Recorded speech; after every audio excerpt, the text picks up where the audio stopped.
Hello guys, welcome to this episode. I believe and I hope that you're doing well. In this episode we are going to look at some of the essential things that you really need to incorporate into your decisions or to consider before you start an investment. So stick around as we go through this. Of course, this is Efe Juma, and with me is Joy. Hello Joy. Guys. Nice. How are you? I am good. How are you? I'm fine. I'm coping. By the way, today, remember to tell our viewers who are really believing in us, Okay.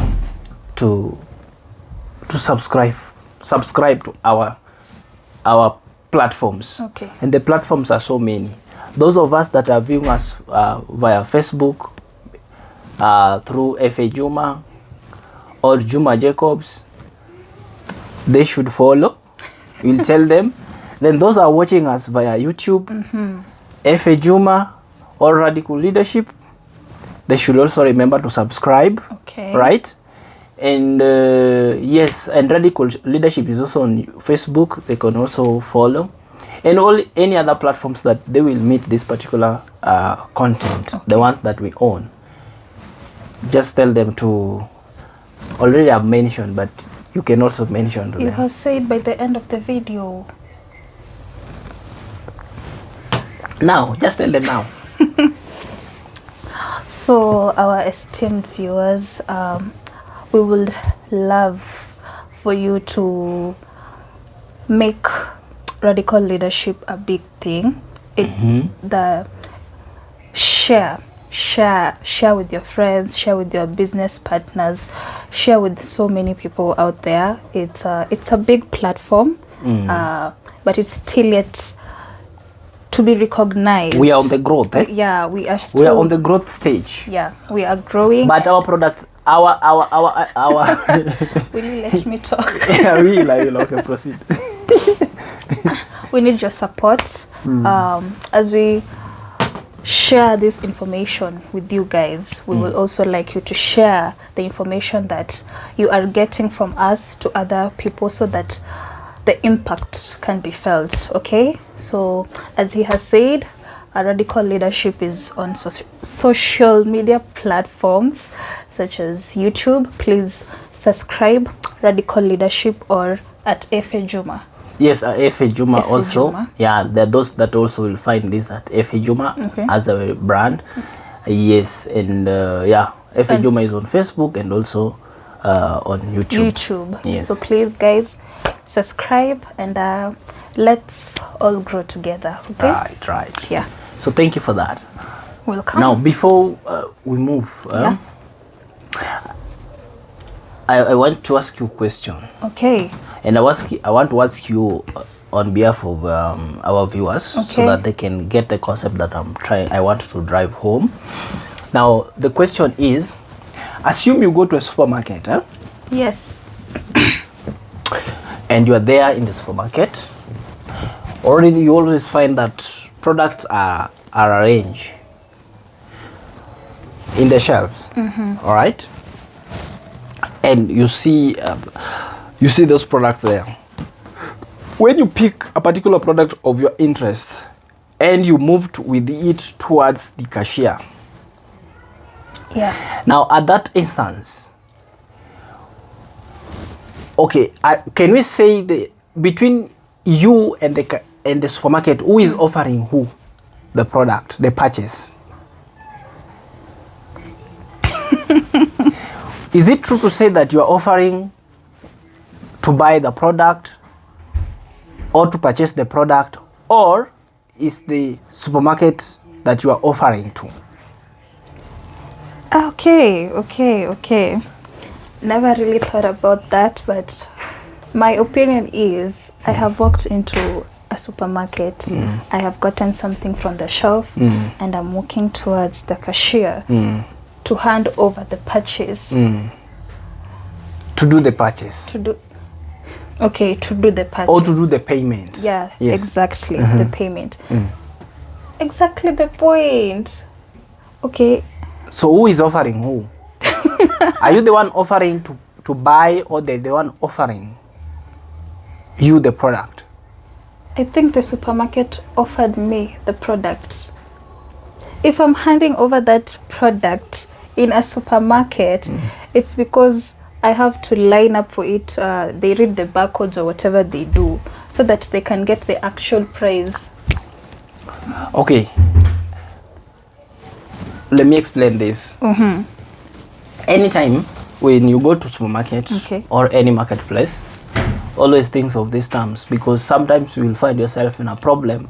But when you go before the court of law, if you don't understand these terms, then you might find yourself guilty.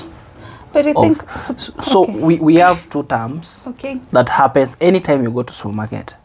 There are two terms, or there are two things that happen.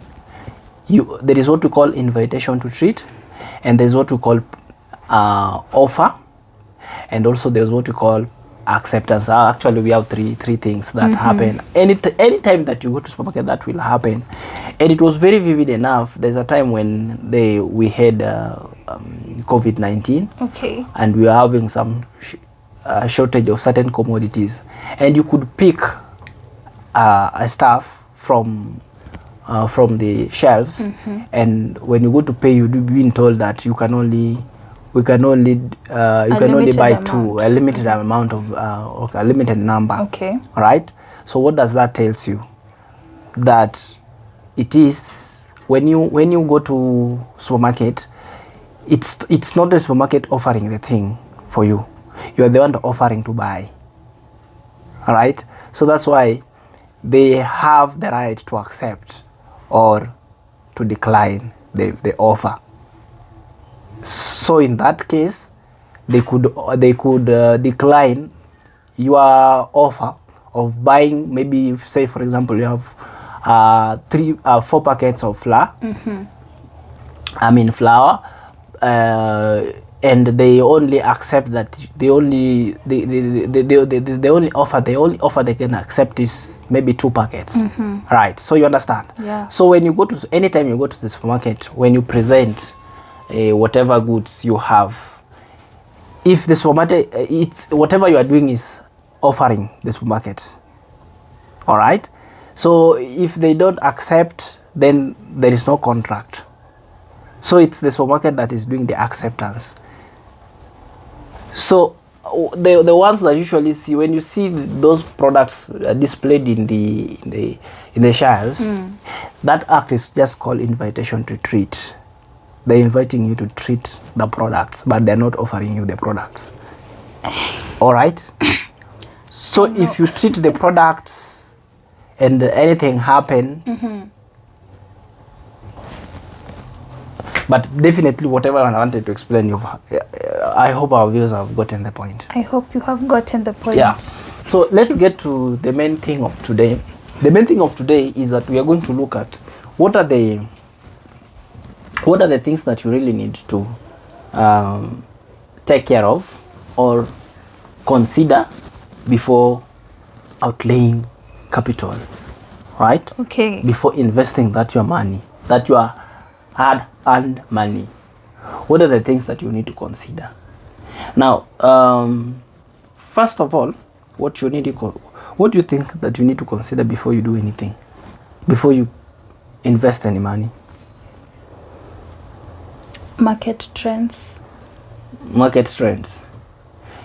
Right. True. That is very true. Yeah, you need to consider market trends, because at any time you will find that they usually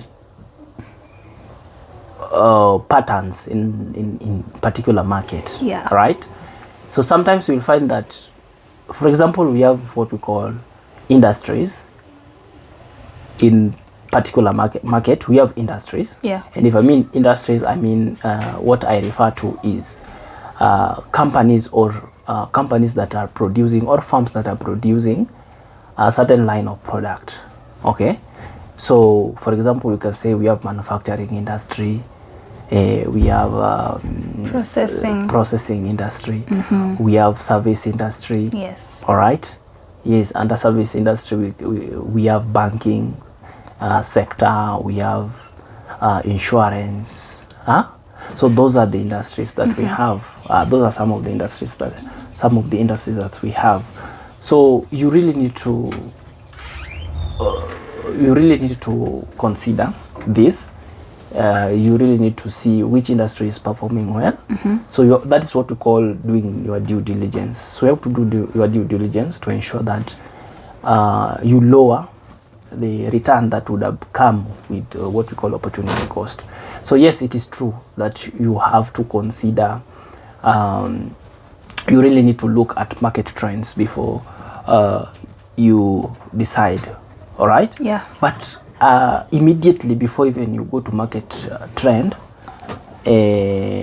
or maybe this one I can also include in the under market trend, the interest rates or the inflation rate, right? True. So any time that you're considering to put your money or to invest that your money, you have to consider the inflation rate. What is the inflation in that particular country that you are living in? Then what is the prevailing interest rate in that particular country that you are living in, right? Then from there is when now you start going from sector to sector. Looking from sector to sector, you look at what does this sector offer, and what does this other sector offer. Just like that, then from there you can make your investment decision. So just to add on, or to get a bit deep into inflation and interest rate, sometimes you realize that if you just invest without having factor in inflation concept or inflation rate in your investment, you will end up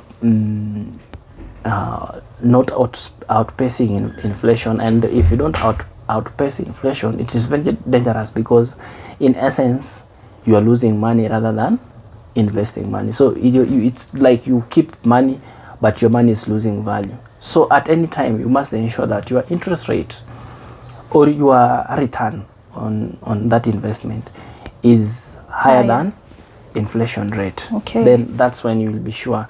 You remember in the last episode where we say that how best to know how inflation really impacts economy is that the number of goods that maybe you could have bought earlier on when the inflation was low will be more than the number of products that or goods that you can purchase at this particular time, because we say that inflation really interfere with what we call purchasing power of money. Okay. You understand? Yeah. Yeah, so you must compare the two. You must, in fact, what should first inform your decision is inflation rate. What is the inflation rate? And another thing that people really need, or investors or potential investors really need to get concerned with, is that you see inflation rate is usually reviewed. Particularly in Kenya, usually review and report is being released every month. Okay, so every month they release what was the inflation in the previous month, something like that, right? So what does that tells you? It just indicates that inflation is not constant, right? So inflation keep on changing. It varies. Okay, with time. So then even if inflation is, let's say for example, currently inflation in Kenya is 5.5 really, but the last inflation we recorded, let me just confirm, it was 3 point what? Let me just confirm for a matter of fact. Now, so you really need to give don't just make it fixed. For example, if you find that inflation is maybe 3%, okay, so don't just use 3, because in the previous or in the following months inflation might increase. increase. So you must give it a certain allowance. Let me just confirm that what was the inflation in the previous month.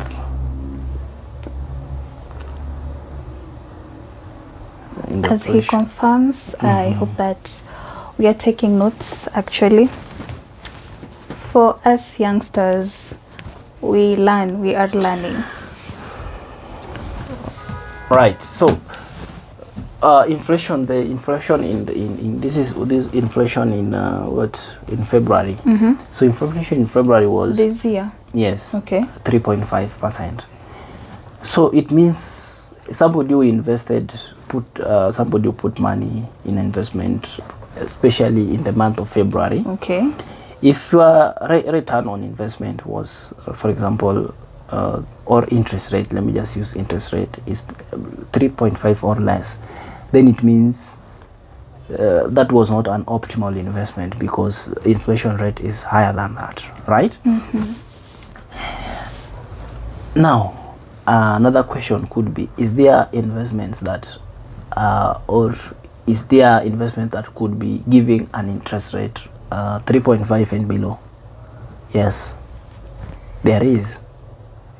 For example, majority leave their money sitting in the bank, right? True. The current account.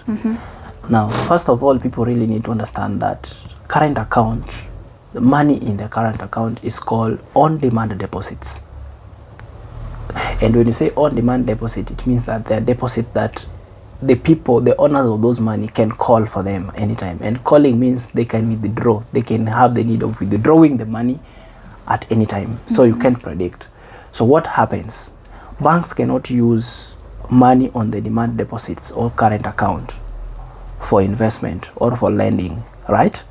So it means that this particular amount is not invested. So banks cannot give interest on something that they're not using, right? Okay. So you'll always find that money in the current account will earn you nothing. So if you leave your money in the current account, which majority do, it will attract nothing, right? Then again, banks will not really just keep that money for you there for free. So you usually find that some banks, there are two ways that they can get a return, or they can benefit from holding for you the money in the current account. So one way is through what we call, they can charge a flat rate on amount, or what we call bank balance, right?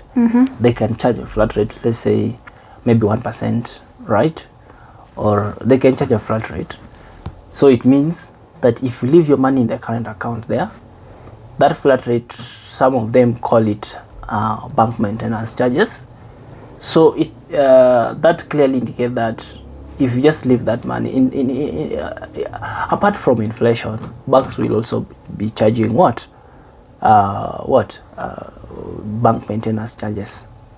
And of course we can say that it is bad. That is the nature of business, because with them also, whatever the solutions that they are using to ensure that you experience the seamless transactions, is they outsource from fintech companies. We call those solutions core banking solutions. Yes, CBS. So those systems or those softwares, right, they buy. So being that they buy, they have to push the cost of purchase of those solutions back to the clients, to the customers, right? But it is very important to have information so that you can make a decision on where should you put your money, because at all costs you'll always find that bank must make a business from, bank must benefit, right? So it's you to ensure that you put your money where the bank will benefit and also you will benefit, so that it will be a mutual benefit. But if you leave your money in the current account, it is not a mutual benefit. Because the bank is the only one that will be benefiting. Yes, because they will charge the bank maintenance charges. Okay. You, the only thing that you are benefiting, it's not monetarily. we say that safety. You say that your money is safe in the bank, right? Which is cannot be measured monetarily. There are other places that you could have put that money and still it be safe. Okay. All right. I'm saying that, but some people might say that no, it's safe there. But it is true. There are some places that you can still put that money and it still be safe and even generate for you higher return, even within the bank itself, right? So that is one way in which a bank can make fortune from money sitting in the current account. I've said that they charge bank maintenance charges, right? And for our viewers who doubt this, you can look at your bank statement every month. Some of them don't do. Once they receive the bank statement, they just look at the balance and they don't look at what the deductions of the bank did, right? Another one is there's some that we won't charge bank maintenance charges, but what they will do, they will charge you when you are transacting. So what we call transaction cost, right? Okay. And some also put this, that some also have that if your bank balance goes within certain limit, then they start charging you. So it means that they are encouraging you to be beyond certain limit. So it depends to your bank. You can just confirm with your bank so that you have this particular information and see how best you can use this. So we are saying leaving money sitting in the current account is not an ideal, right? You have said that there are other places in the bank that money could be useful. Where are these other places? You are not naming them for people like me who don't know. Okay, so you see, before you consider where to put your money, there are other factors that you really need to consider. Because if I tell you, for example, in a bank, all banks usually offer what we call products or saving options, or investment options. Yes. So apart from current accounts, we have what we call term deposits, right? Term deposits. It means that you are putting your money for a certain period in that account, and that account will offer you something, right? An interest rate. And then I'm still taking you back to the inflation. So you compare between inflation and the interest rate that the bank is offering you, right? True. Use that to make that decision. If the margin is not enough, then you abandon the decision of putting your money there. Then we also have another one, or what we call fixed deposits, right? We have fixed deposits. Fixed deposits means that you are locking in money for a certain period. And some of the challenges that come with fixed deposits is that when you withdraw your money before the agreement or the agreed time, then you will forfeit your interest, or there will be a penalty for that. So the interest rate could be high. They will charge you fine on that. Okay. So it means if you are supposed some of the interest that you had earned up to that particular point, it will be cancelled or it will be reduced, right? The penalty will eat some of the interest that you had made, right? Okay. So that takes me to what we say that one of the factors that you have to consider before you put your money somewhere, you have to consider your liquidity. And if you say liquidity, can you explain to us what is liquidity? All right. So liquidity is the accessibility of that money when you need it, right? How is it accessible? Okay. Right. For example, if you put money in a fixed deposit for, let's say, 5 years, that money is not liquid, because you cannot withdraw it when you want, without causing any problems. Right. Another example, when you buy you buy a can I say, let's say for example, treasury bond or infrastructure bond, right? If you buy infrastructure bond, do you know what is infrastructure bond? You should explain to us. Okay, but I will explain. Or you see those investments, I will start explaining one by one. Okay. But for now, let me just say infrastructure bond. Okay. And if I say infrastructure bond, what I just mean in simple terms is these are you are lending government money, right? So bond is just a debt. You are lending in government money to use in development of an infrastructure of a particular country. Okay. Understood. With the consideration of interest. Okay. Okay. Yeah. They usually pay interest, and interest in bonds we call them coupons. Coupons. Yes, coupons. So with a view of coupons, and the coupons, they usually pay coupons semi-annually. So meaning every half an year. After every 6 months, you get your coupon. Okay. Right. So let's assume that you put maybe 10 million in an infrastructure bond. Yeah. One of the advantages of infrastructure bond is is that it is tax free. It is not being taxed. Wow. Right? It is whatever you get is all yours. Then apart from infrastructure bond, we also have what we call FXDs, fixed income bonds, or fixed interest rate bonds. Okay. Right? FXDs. Yes. FXDs. Yes, and the other one is called IFBs. Right? Yeah, so I'll get deep into those ones, but I'm just giving you options that you can have. Okay. Right? But again, you have to weigh all of them so that you see where should you put your money, right? And even bank, I'm still not done with bank. We have certificate of deposit. We call them CDS. That is also an option. But that's usually being used or used by corporates or what we call institutional investors. Individuals can't use. Individuals, because it's usually a local arrangement. Okay. So individuals, for you to access something like that, you must be a high net worth individual, and high net worth individual is somebody who can have 10 million to play with. To play with. Yes. To play with. Playing with means that you are playing in the market. You can play with it in the market, okay. Right? You have that float of 10 million. Like if that 10 million is taken away from you, you are still not stressed. We move forward. All right. Yeah. So that is high net worth individuals. Yeah. Yeah. So we have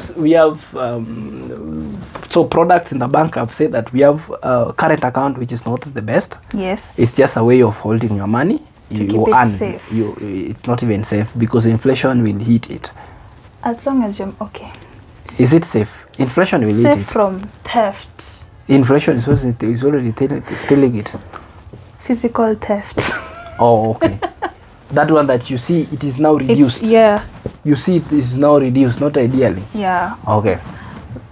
So keeping money in the current in the current account. Leaving money sitting in the current account. We have not ideal. fixed deposits or term deposits.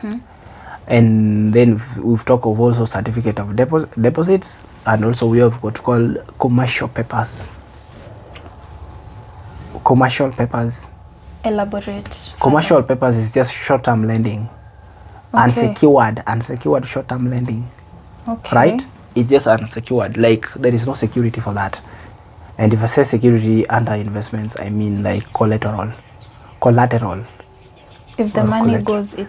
Yes. Like for example, if you want a 20 million loan from a bank, you will pledge your land, and maybe they can have title deed. So when you pay the loan in full, you go and take your title deed. When you fail, they sell. Okay. So that land is what we call collateral, or security. Yes? Okay. Yes. I understand. So if I say commercial paper is a short-term unsecured lending instrument, then I mean that it doesn't, you don't need to pledge land or something like that. And that is also institutional. Most of retail investors don't have access into that. It's not easy for you to have that access into that because it is a local arrangement. Okay. Right? Yes. So as you can get, we have various investment options. So you've talked of bank. Now, when we get out of bank, people like you now, Yeah. you can consider what we call CIS, Meaning? collective investment scheme. Yes, you collect those you are 10,000, 50, 100,000, you pull it in a fund, right? Then the lump sum is being entrusted to what we call fund manager. Then the fund manager take this money and invest, right? And the type of investment that they will put this money depends with the name of that fund. So we have different types of funds. We have one. Wait. Yes. You say it's collective investment scheme. Is this a group? Is it an institution? Yes. A group of people. It is a group of people who have come together. Joy has given out her money. We collect to give to the fund manager. Then. So the fund manager is an institution. Okay. It's not a person. Oh. Okay. It's a okay. In company law, we say that all institutions are people, but they're legal people. Okay. So you collect this and you give to an institution which is called fund manager. Who will then invest the money for us? Who then invest the money on your behalf. Okay. Following a prescribed rule for that fund. So we fund managers, if I say fund managers, we have different types of funds. So that's where I was heading to. So we have what we call money market fund. I've heard of that. You've heard of that? Yeah. Was it a nice idea? The person who was explaining, or did he explain, or did she explain it well to you? No. So we have what we call money market fund. Okay. So money market fund, just as the name suggests, money market fund. So it means the instruments or the pool fund is being invested in money. In the market. In the money market. Okay. And if I say, do you understand the difference between capital market and money market? Explain. So the difference is just the term for investment. Like money market is the investment that mature within 1 year. So they are liquid. Capital market, they are investments that mature, that go longer years. They can be medium term or long term. Okay. So medium term can be above 1 year to maybe 3 years. That is medium term.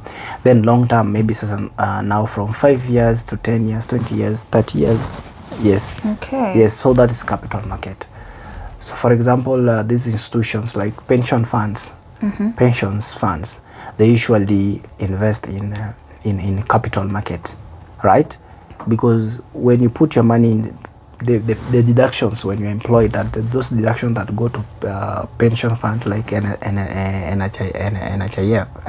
I mean, National Social Security Fund, you will only access the money once you retire at the age of 50 plus, right? So it means when it's not 60. It's from 50. From 50 60. you can withdraw. Now this according now to rules. We see retirements begin from 50. You see, when you reach 50 years of age, you can request for that. You can apply for early retirement. Okay. Right? If you put it that way. You can. Yeah. So it's from there you can access the money. Okay. But below 50 you cannot. All right? Yes. So you see this money. Assume that you are now 25. then until you reach 50, that is 25 years. Yeah. So it means this money will not be required. It's not liquid money, so that's why it is being sent to capital markets, because it's also, we call it matching concept. You match investment with the term. All right. Okay. Yes. So I've explained money market fund. So we have money market fund, which I've said that we invest in money market, right? And I've said that money market, these are investments that mature within a year. Yeah. Right? Yes. So if, for example, if you don't want to put your money in a bank, leave your money sitting in the bank account, so you you put this money in the money market fund. Okay. Right? Because most of money market fund usually outpace inflation. For example, currently money market fund are giving an interest rate of 12%. Some are giving 13, some are giving 14, right? And you find that inflation, as we speak, you've seen that is 3.5. So it means that it is outpacing inflation. Yeah.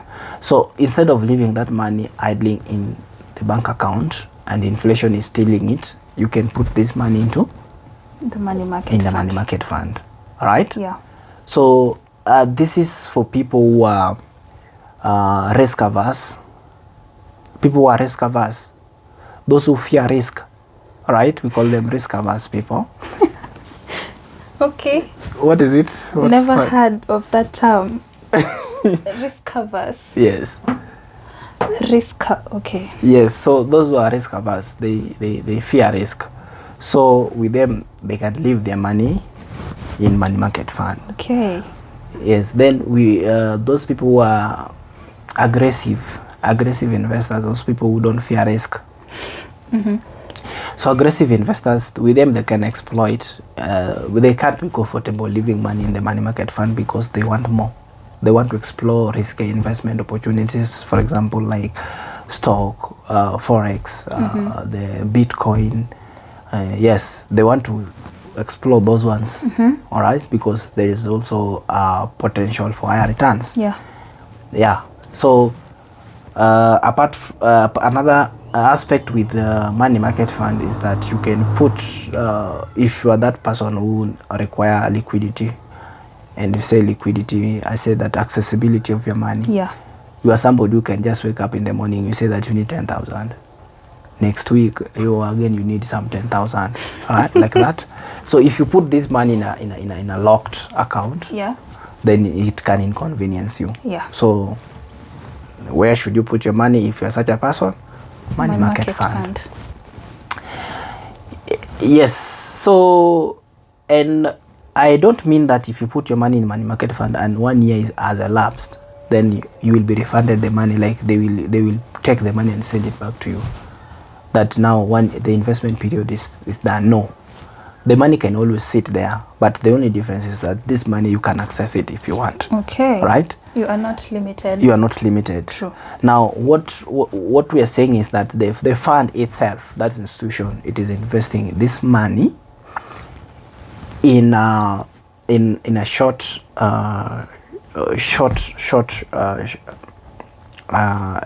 term investment instruments. For example, we have a commercial paper, all right? Yeah. So your money market fund, the institution or the fund manager can take the pooled money or portion of it, and they give it to they use it to buy a commercial paper. And I've said that commercial paper is unsecured debt instrument, a short-term debt instrument. So it means that in other words, they just take this particular money, then they lend to a particular company or a bank. It has no security, but it's mature within, it can be 6 months or 3 months, or even after 9 months, right? Yes. So the return that they get is what they will use to do what? To pay you back in a pro rata basis. So you are learning. You are learning. Yes. Yes, in the proportion of what you contributed to the fund. So if you contributed 10,000, you will just be given in that proportion, right? No. Yes. I thought that why is the money not increasing? Why should I be returned the same No, amount? I'm not saying that you'll be returned the same amount. What I'm saying is, let me do this maths so that you can understand. Let's say, for example, the money that you pull, all of you, the total money that you pulled is maybe 2 million, Okay. or 10 million, right? And you contributed what? 200,000. 200,000. So what you'll do, you take 200,000 over the total money that the fund invested, or the fund that was contributed. That is what? So you will get a fraction there. Yeah. So that fraction is what you multiply with the return Okay. that the company has generated. Understood. That's what you will receive as your interest income. Okay. You understand? Yeah. So that's how it is. Okay. Yeah. So that is money market fund. So money market fund is good,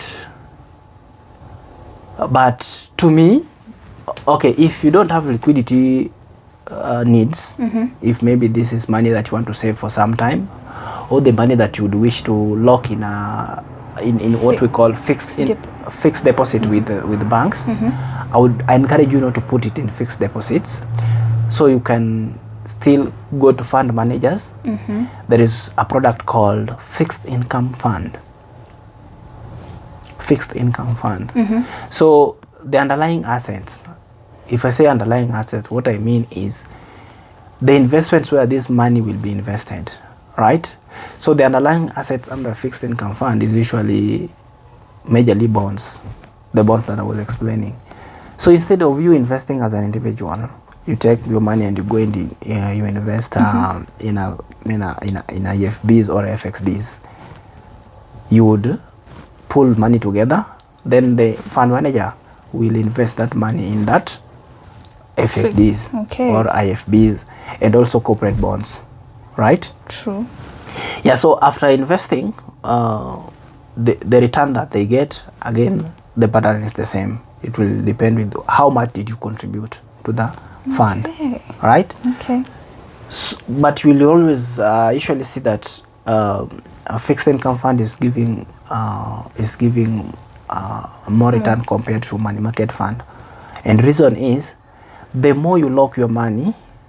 Is it a long-term thing? Okay, for fixed income fund, it will depend with the institution and the institution. So, for example, the institutions that I partner with, actually I partner with certain institutions. So the institutions that I partner with, for fixed income fund, you can access your fixed income fund from after 6 months. From the time you invest, you wait until 6 months. There is when you can now request for withdrawal. Okay. And for money market fund, a year. Not a year. You can A year. Like the underlying assets. They invest in a short-term instruments, and if I say short-term that mature within a year, that is the underlying assets. But in that fund, you can always withdraw anytime you want. Right? The reason is the only you can always usually the turnaround time will be the time that they use to process your withdrawal request, usually 2 to 3 days. So if you put a request, then you'll wait within 2 to 3 days and you get your money. So what bring this liquidity is that, because you see every day there are people who are bringing in money, and there are people withdrawing. So before these particular funds invest, they look at the people who are requesting withdrawals. So the funds that they've received, they don't invest them. They ensure that they clear the people who want to withdraw from the funds. Then the balance is what they invest. So that's why you usually find that there's no any particular time that you will ask for money and you are not being given money under money market fund. Yes. Apart from money market fund, we also have another one called equity fund. Equity fund. And if we say equity fund, what do you understand by equity fund? So that still takes us to understanding of shares. So another name for shares is equity capital, right? I'm learning. You're learning. Yeah. So another name of if you say equity fund, it just means that you have some the underlying assets in this particular fund, or in other words, we say that the money that has been pulled. Okay. Because obviously it's a group of people. Yes, the money that has been pulled, this fund manager will invest them in what we call equity. So they buy a portion of stake. They buy a portion of companies, right? So they can maybe buy Safaricom. They buy East African Breweries Limited. They buy Britam. So they can always buy those companies that are in the stock exchange or securities exchange. For instance, in Kenya, we have Nairobi Securities Exchange. So they can always buy those public listed companies, a portion of them. So whatever they get, right, is what they will use to. So you'll find that equity fund is a bit riskier because the underlying assets are under risky class, and also return must also be higher. Yeah, that's so true. We have that's what we call risk return trade-off. Like return is higher, risk is higher, so it will depend with so we're saying that equity fund majorly invest in what? Equity. The underlying asset is stocks, right? True. Yes. Then after that we have what we call balanced fund. You see how you have so many options? You have options actually. And that we are still just talking about funds. We've not talked about other investment vehicles. So we are just in the funds. Okay. Right? So we have balanced funds. So under balanced funds, when you say you get the term balance, it's balancing something. So we're having equities and debt. So in other words, balanced funds, the money collected is being invested proportionally into bonds and equities or stocks. So it's called balanced fund. So even the risk return trade-off will also be balanced as per name. So return will not be higher and will not be lower. Risk also will be medium. Okay. Then from there we have what we call dollar fund. So dollar fund, now this is one of the foreign investments now. So the amount collected, actually the money is being collected in US dollars. So if you have your Kenya shillings, you have to convert it into USD. Then you send them to the institution or to the fund manager. Then they use this one to buy or to do what we call offshore investments. International. Yeah. Right? Yeah. Yes. Then the return that they get, they share to you in that proportion. Now there is something here I have to say about dollar fund. Okay, dollar fund, you'll find that the return on investment or interest rate, you'll find that they will be giving you around 4% or 3% or 5%, right? But the advantage is that you can hedge against currency depreciation. Let's say, for example, you just get that you're 5%, and it happens that your currency highly depreciated, right? So it means at that time you shall have benefited, because when you convert it back to your local currency, you'll be having a lot.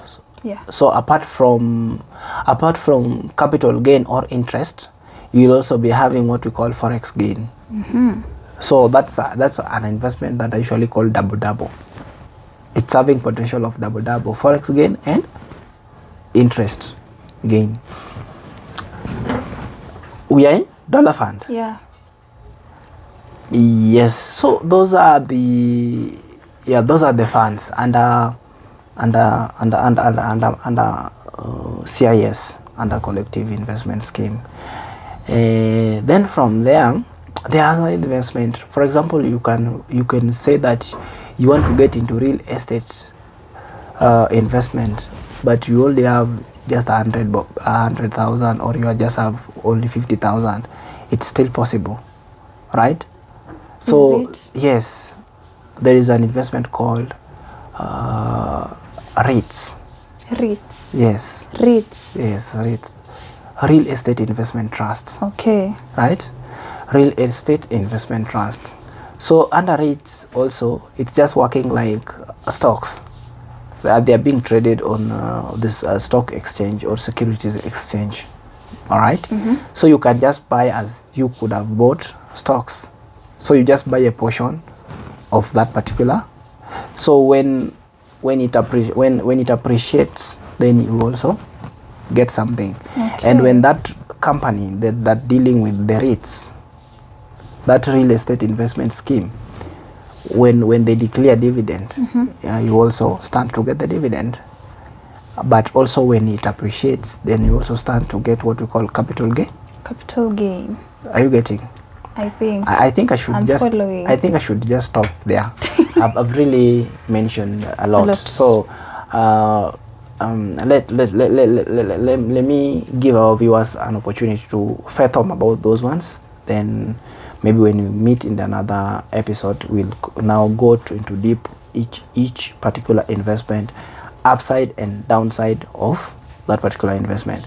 And before we end up, I can say that apart from liquidity, there are some other things that you are supposed always to consider before you do your investment. And just to summarize, I can say that apart from liquidity, you can look at tax implications, right? Because investments usually have different tax. I've said, for example, IFBs in Kenya, infrastructure bonds, attracts no interest, right? It is interest free. It is tax free. I mean, not interest, but it is tax free. So each investment have its own tax implications. For example, in Kenya also you'll find that the longer the investment, the lower the tax, right? So the shorter the investment, the higher the tax. For example, the investment that mature 2 years and below, there's a withholding tax of 15%, and the ones that are medium term or long term, they attract withholding tax of 10%. So you see, so there is a tax implication on each type of investment. Then finally, opportunity cost. At any time that you are making investment decision, there is something that you are leaving outside. So if that thing that you are leaving outside is better than what you are settling on, then your opportunity cost will be bigger than what with your decision. So at that time you'll say that you are irrational. You are irrational and you are not informed. All right? Yeah, so you will not get optimal. So just summarize and we call it a session. I hope that we have gathered something. We have been informed about various places where you can invest your money, and hope that you have really gotten, you have known of other opportunities, let me say that. And so we have come to the end of our session. Have a lovely time. So have a nice day.